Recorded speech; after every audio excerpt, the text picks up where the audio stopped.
Welcome to the Bullpen.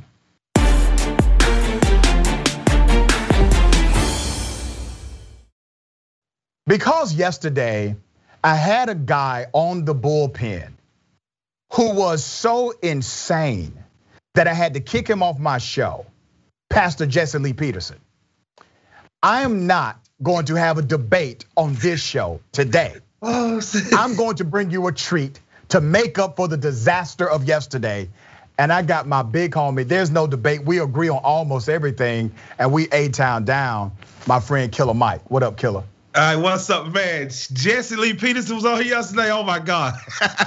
You got it. I'm gonna send you the YouTube clip. It literally, I kicked him off the show in like 3 minutes because he got horrible fast. I didn't think he'll get that horrible that fast. But I'll send you the link.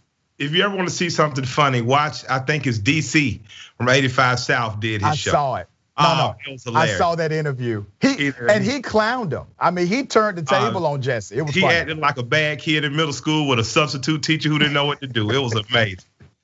It was, man. But it's good to see you. So I see Uncle Jesse at the barbecue too, on the other side, but I don't know about to really go.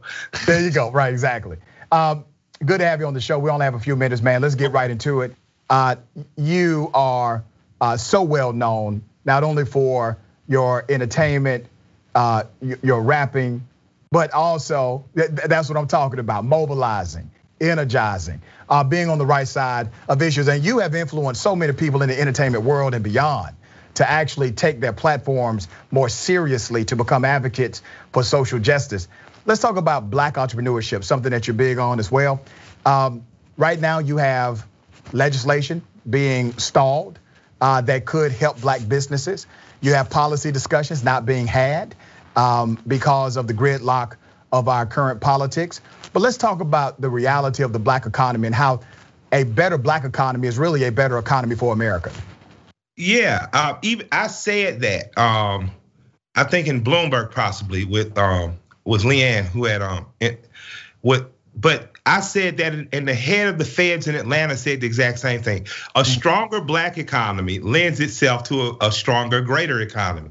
So when people hear people supporting Black biz, things of that nature, don't think it's exclusive of you, it's inclusive of you.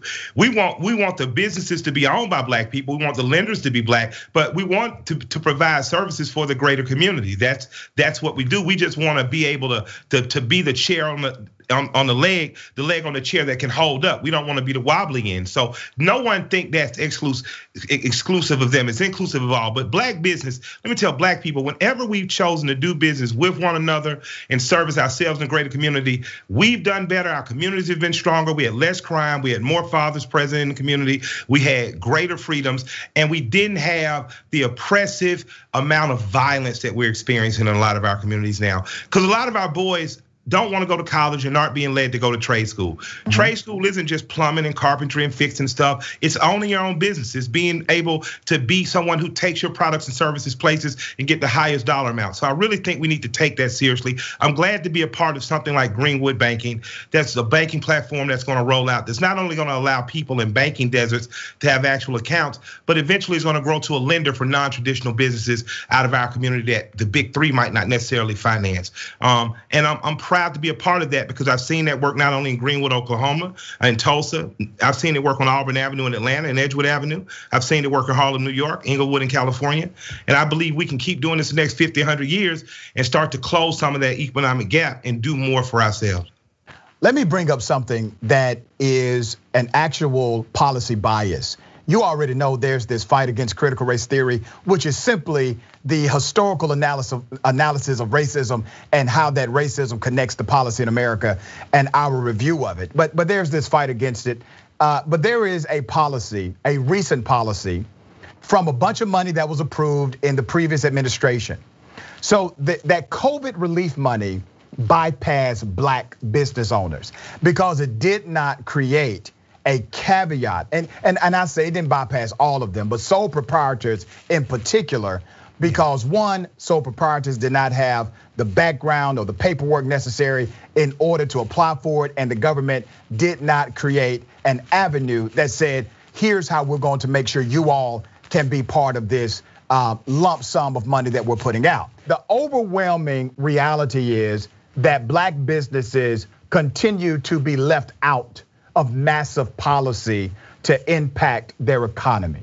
So what will it take, brother, to put the emphasis necessary to make sure we create a stronger black ecosystem of financial support in our communities? It's gonna take more than a federal holiday.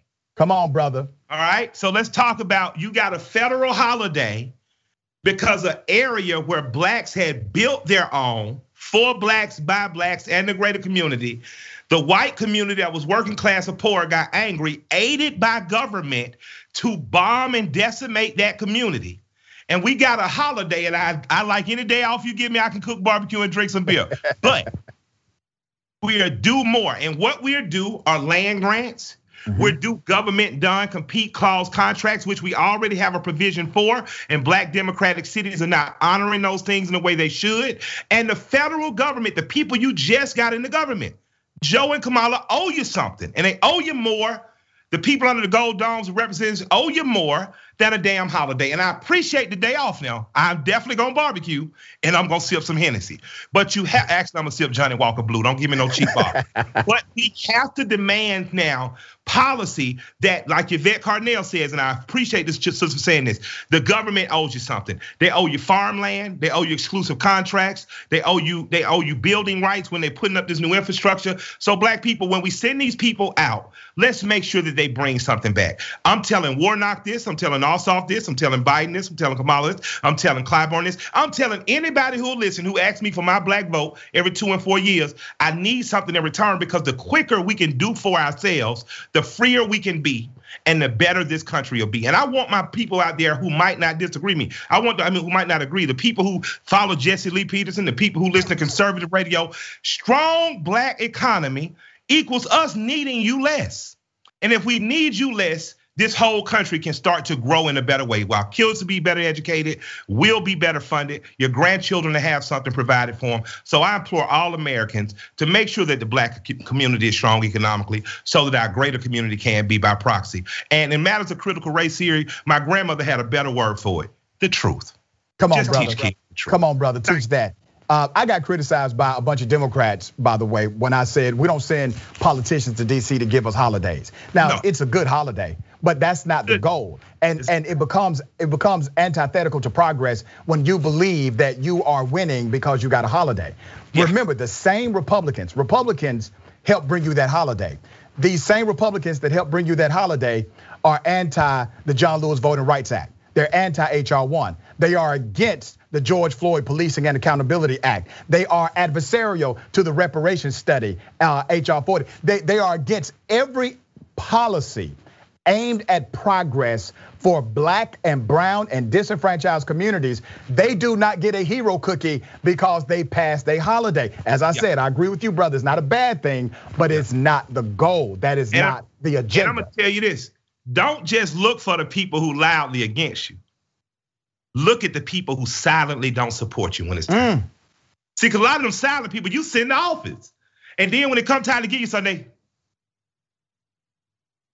well, we didn't have enough across the aisle support. That's not why I sent you up there, sucker. I sent you up there to bring something home to your district.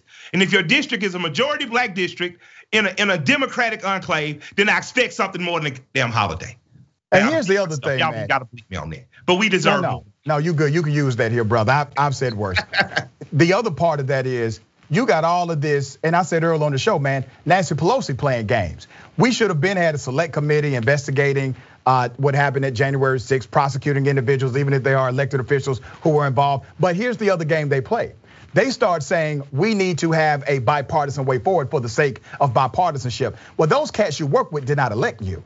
We did not elect you to have a bipartisan agenda. We elected you to have our agenda. And as long as you keep saying we won't move forward without support from the other side, or we'd rather have support from our colleagues on the other side, that's not the spirit of politics, nor is it the spirit that you campaigned on. You told us you had a separate, unique, and different agenda than the people who were in power for 4 years.